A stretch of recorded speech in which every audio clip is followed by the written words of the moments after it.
Vamos a estudiar en esta oportunidad un tema realmente hermoso. Usted ha escuchado esa expresión que Jesús es el camino, la verdad y la vida. Sobre esa base vamos a conversar en esta semana.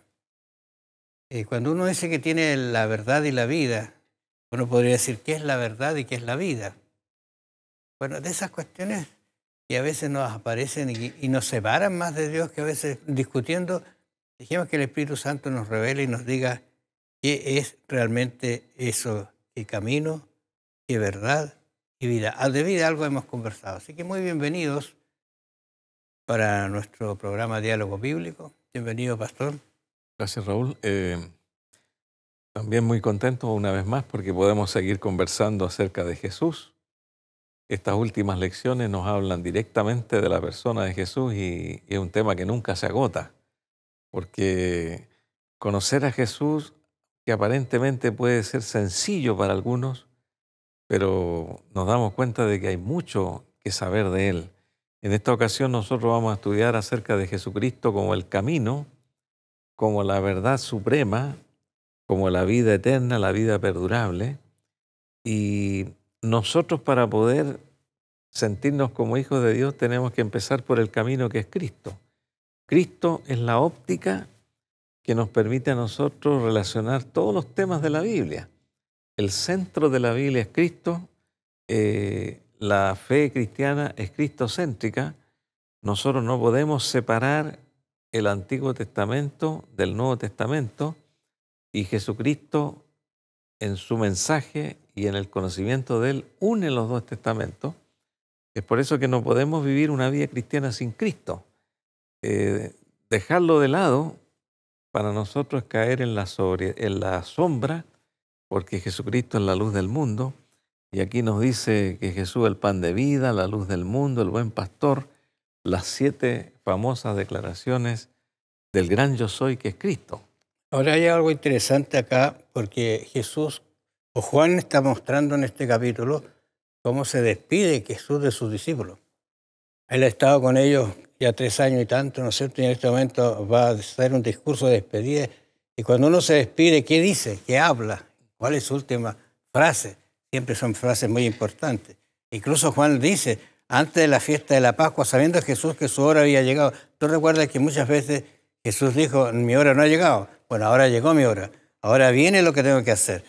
Y cuando cenaban, como el diablo no había puesto el corazón de Judas Iscariotes, hijo de Simón, que le entregase, sabiendo Jesús que el Padre le había dado todas las cosas en las manos y había salido de Dios y a Dios iba, se levantó de la cena, se quitó el manto y comenzó, ¿no es cierto?, a lavar los pies. Instituye uno de los acontecimientos más sublimes, más hermosos, en la que Jesús nos deja como ejemplo. Por eso que dice que Él nos ha dado un ejemplo de humildad y que las iglesias prácticamente siempre hacen este culto de inspiración, de lavamiento de los pies y Santa Cena. Es un ejemplo de Jesús y un momento muy sublime para Cristo. Entonces, ¿por qué es importante uno entender que Él es Jesús y hay que creer en Él?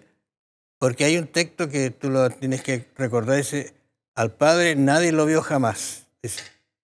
Pero ¿qué pasa? Pero el Hijo lo ha dado a conocer o lo ha revelado. Interesantes esos detalles cuando hablamos de que Él ha dado un ejemplo para que nosotros lo tengamos presente. Claro, a mí me llama la atención estos capítulos finales que Juan presenta, capítulo 13 al 17, que el apóstol Juan fue el único de los evangelistas que lo relató en su evangelio.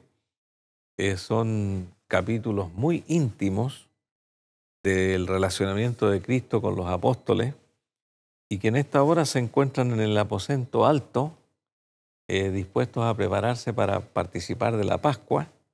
Era en la víspera de la Pascua, y aquí nos dice antes de la fiesta de la Pascua, y Jesús está allí con los 12 en el aposento alto, y Él instituye aquí, como decía Raúl, y como dice la palabra de Dios, este rito de humildad que Jesús nunca lo había hecho. Tal vez no se sabe que Jesús le haya lavado los pies a los apóstoles o los discípulos antes.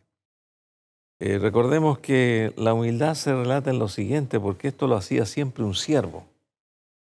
Y cuando los apóstoles llegaron a ese aposento alto, ¿venían con sus pies limpios? No. Habían caminado mucho, pies totalmente sucios, llenos de polvo, sin ningún tipo de higiene. Y antes de esta fiesta, así como se hacía en el Antiguo Testamento, los sacerdotes se lavaban antes de hacer los sacrificios. El agua tenía un simbolismo. Jesucristo aquí, tomando el lebrillo y tomando la toalla, comienza a lavar esos pies totalmente sucios. El agua salía café y a los apóstoles les dio vergüenza ajena. ¿Cómo mi Señor, mi Maestro me está lavando los pies? Hasta Pedro reclamó. Pero eso nos muestra a nosotros y nos da una enseñanza que en el Evangelio debe estar presente la humildad para soportar muchas cosas de personas, cosas de la vida. Tenemos que vencer el orgullo, vencer la soberbia. Y esa fue una lección espiritual y física que Jesucristo le estaba brindando a los apóstoles. Así que de aquí sacamos una gran enseñanza, como dice aquí esta lección. El poder y la autoridad deben usarse para servir y no para engrandecerse. Ahora, como decíamos el título, esto es un ejemplo que Dios nos ha dado. Pero ejemplo ¿para qué? Para que lo sigamos y seamos humildes con nuestros padres y no seamos, digamos, orgullosos o mirándolos de alguna manera diferente. Así que yo creo que Juan está abriéndose y contando esto justamente para que reconozcan que ese Jesús tan humilde es el único camino para llegar al cielo, para conocer al Padre. Tú recuerdas que en algún momento en las conversaciones Felipe le dice, mira, muéstranos al Padre y nos basta, ¿te acuerdas? Jesús dice, pero ¿cómo? Si yo he estado tanto tiempo con ustedes. O sea, él vino a eso, a mostrar cómo era el Padre, cómo era su vida, cómo los amaba, tal cual es, soy yo, es mi Padre.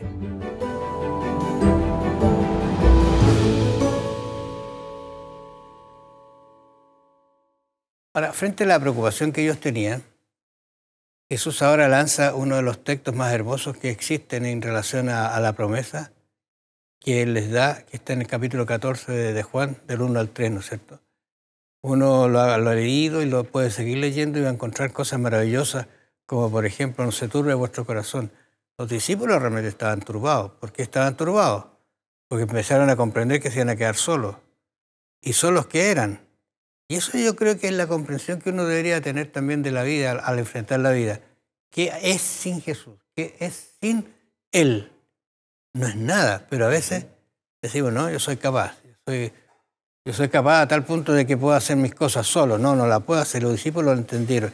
Y por eso es que el capítulo 14 dice, no se turbe vuestro corazón. Creéis en Dios, creed también en mí. Y aquí vienen las cosas que Él empieza a hablar, Juan, en relación a lo que Jesús dijo.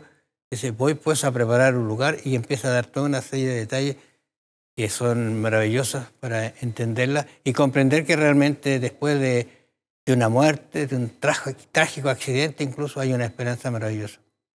Sí, efectivamente Jesucristo está hablando de temas muy profundos, está hablando sin alegorías, de manera directa a los apóstoles que están allí escuchándoles en esta última cena.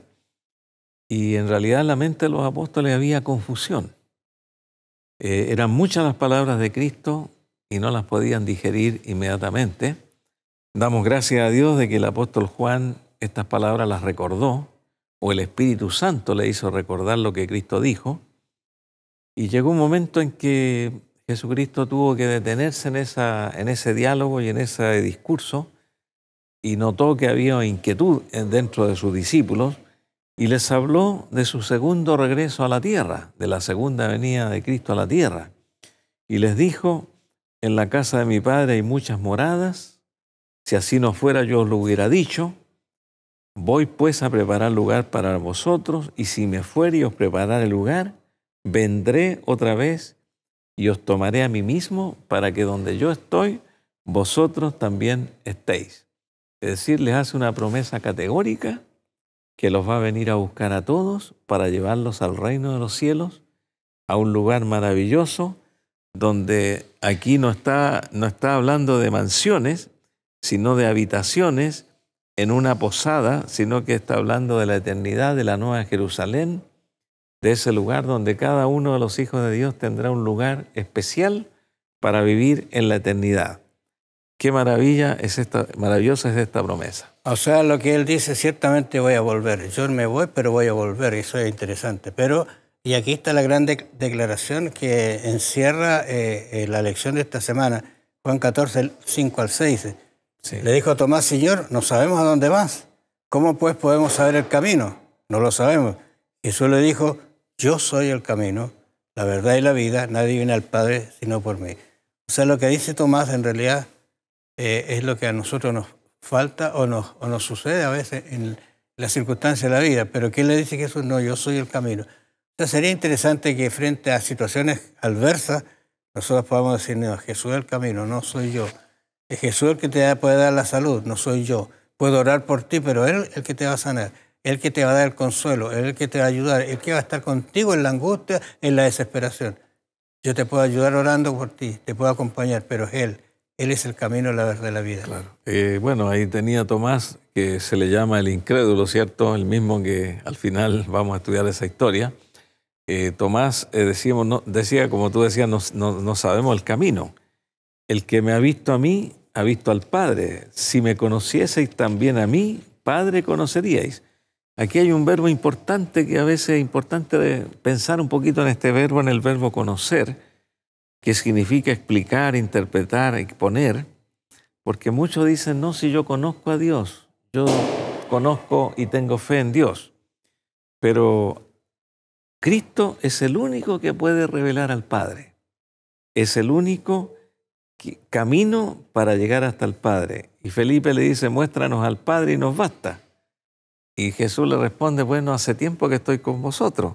Claro. Jesucristo dice: el que me ha visto a mí, ha visto al Padre. ¿En qué sentido? En que así como Jesús fue en su carácter, en su persona, en su personalidad, en su riqueza que Él tenía de bondad y de todos los atributos perfectos, sin pecado, el que vio a Cristo es como si estuviera viendo al Padre. Como fue Cristo, así es el Padre. El corazón de Cristo muestra el corazón del Padre. Claro, justamente en Juan 14, 7 se produce lo que había mencionado hace un rato, ¿no es cierto? Si me conocéis, también a mi Padre conoceréis. Claro, y se despertó esa inquietud de los discípulos, a Felipe especialmente. Y desde ahora le conocéis y le habéis visto. Y Felipe, a ver, un momento, dice: lo que te hemos visto a ti nomás, pero no al Padre. Y eso, nadie lo vio, dice el Padre. Pero entonces, ¿qué le dice Felipe? Muéstranos al Padre y nos basta. O sea, eso sería suficiente. Y ahí viene la declaración de Jesús diciendo: si me has visto a mí, Felipe, has visto al Padre. ¿No crees que yo soy en el Padre?, dice. Claro. Es una linda expresión de la cercanía que hay de relación entre el Hijo y el Padre, y a la vez esa misma cercanía se puede tener el ser humano por medio de Jesucristo. Acuérdense que nuestro tema es: Él es el camino, la verdad y la vida. Uno debería darse cuenta de estas cosas que son a veces sencillas o complicadas, o las hacemos complicadas, pero la verdad las cosas es que extraordinariamente nosotros podemos estar muy cercanos a Dios por medio de Cristo. Porque Él se abrió, conversó, dijo cómo era el Padre, que nos amaba, que nos quería, y por último dice: yo voy, pero voy a volver. Y eso es gratificante, saber de que a pesar de que lo podamos tener distante, Juan hace hincapié en que siempre está presente. Y fíjate que los milagros que cuenta Jesús, cuenta de Jesús, esos 7 milagros, Juan muestra que Dios siempre está al lado de nosotros. Y todos los milagros Él nos los hizo con la persona al lado. Fíjate ese detalle. Mandó al ciego que se vaya allá. Al otro le dijo: mira, esta cosa, toma tu leche, anda. O sea, todos los milagros que hizo Jesús fueron a la distancia. Y Juan con eso está diciendo, y hay un autor que lo recalca, dice que con eso Juan quiso demostrar que Jesús, a pesar de que está en el cielo, está con nosotros hoy, también en nuestras vidas.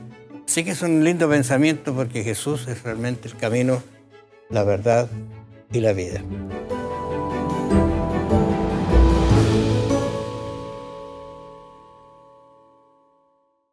El concepto de verdad que existe en el mundo es un concepto relativo en realidad, porque se mira desde el punto de vista del razonamiento humano.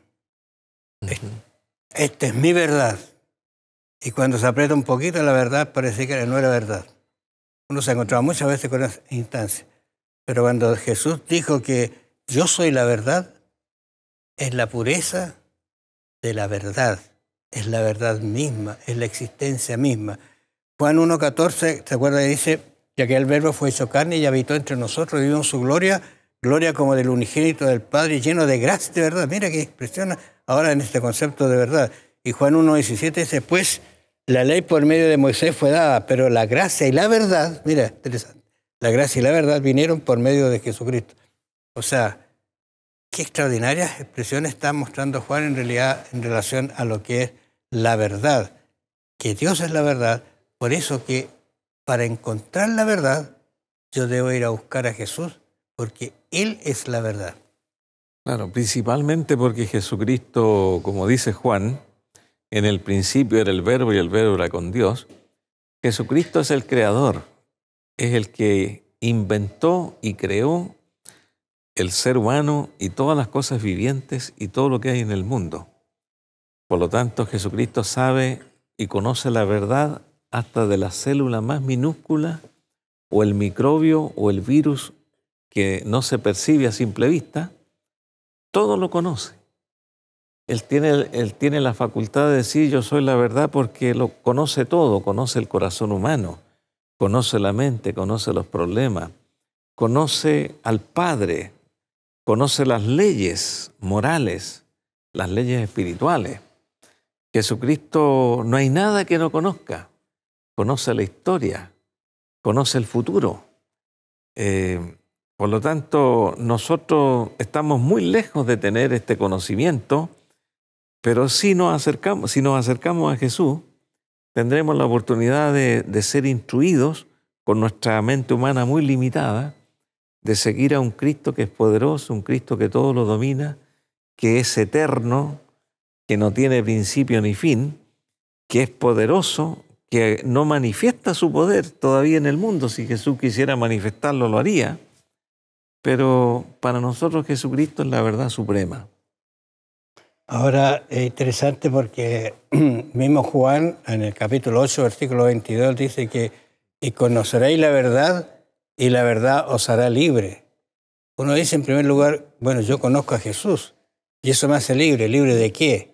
Bueno, de la culpa, el pecado, de la incertidumbre, ¿no es cierto?, de un futuro incierto. Todo eso desaparece porque hay una esperanza. Y uno tiene que ser franco en decir, mira, a lo mejor la problemática de la vida, después que yo me entrego al Señor, sigue igual, pero con una visión distinta, con una característica distinta, con una esperanza.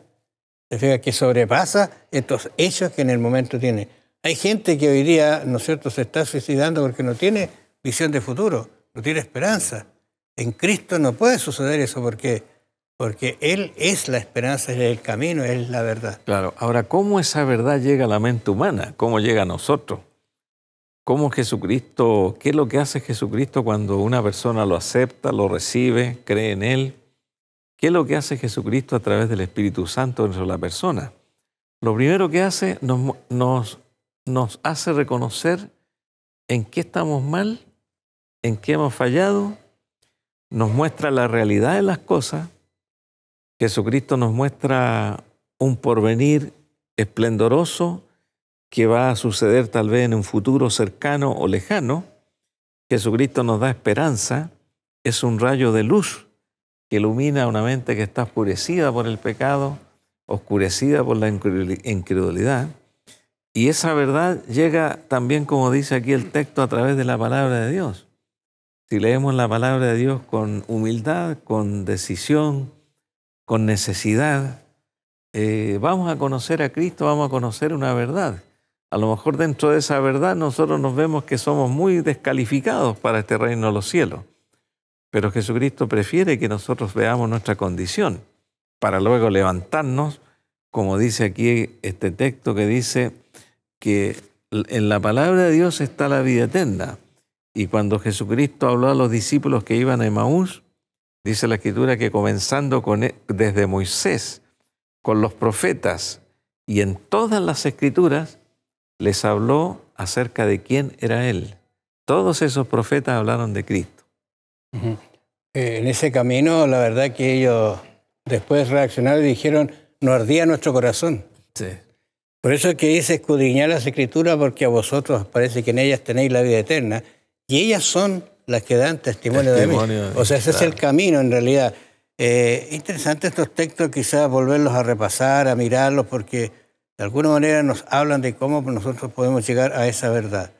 Lucas dice, y comenzando desde Moisés y siguiendo por todos los profetas, les declaraba en todas las Escrituras lo que de él se decía. O sea, el Antiguo Testamento está lleno de Jesús.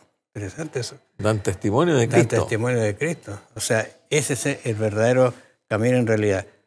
Ha sido interesante echar un vistazo a estas cosas que son aparentemente simples, pero tienen una profundidad extraordinaria. Conocer a Jesús es todo, dicen por allí algunos. Acercarse a Él. Y yo insisto sobre esta idea de que a veces nosotros sí cometemos un error de decir, mira, tú te entregas a Jesús y tus problemas van a desaparecer. No, no, no. Es como la persona que en algún momento, ¿no es cierto?, no tenía una visión clara de la vida. No. Sí. Pero alguien le dice, y lo voy a tomar así como ejemplo, mira, tu problema es que te tienes que comprar lentes. Yo me acuerdo de una persona en una oportunidad, fíjate, tenía problemas visuales y entonces le recomendaron visitar a un médico. El médico dijo, mira, tú podrías operarte y vas a cambiar. Y efectivamente él fue, se operó, y cuando iba de regreso, él miraba, dice, los árboles, los colores. No los había percibido antes. O sea, yo digo, eso es lo que hace Jesús. Siguió su vida igual, pero ahora la está viendo diferente, de una manera diferente. Está viendo los colores de la vida, los colores de la esperanza, los colores que antes le inquietaban, ahora son maravillosos para él. Ese es tener una visión diferente de lo que es la vida realmente en Jesús. Quizás podríamos hacer una alusión y decir, no sé si te están faltando los lentes de Jesús para mirar la vida diferente. No sé si tendrás que acercarte un poquito más a la oración, a conversar con Él, a tener un momento de reflexión con Jesús. Ojalá sea así. Ojalá sea así, que nos encontremos nosotros viviendo en tal armonía con Dios que ya comencemos a vislumbrar, a percibir, a oler la eternidad. Que el Señor los bendiga y los acompañe. Nos vamos a encontrar la próxima semana.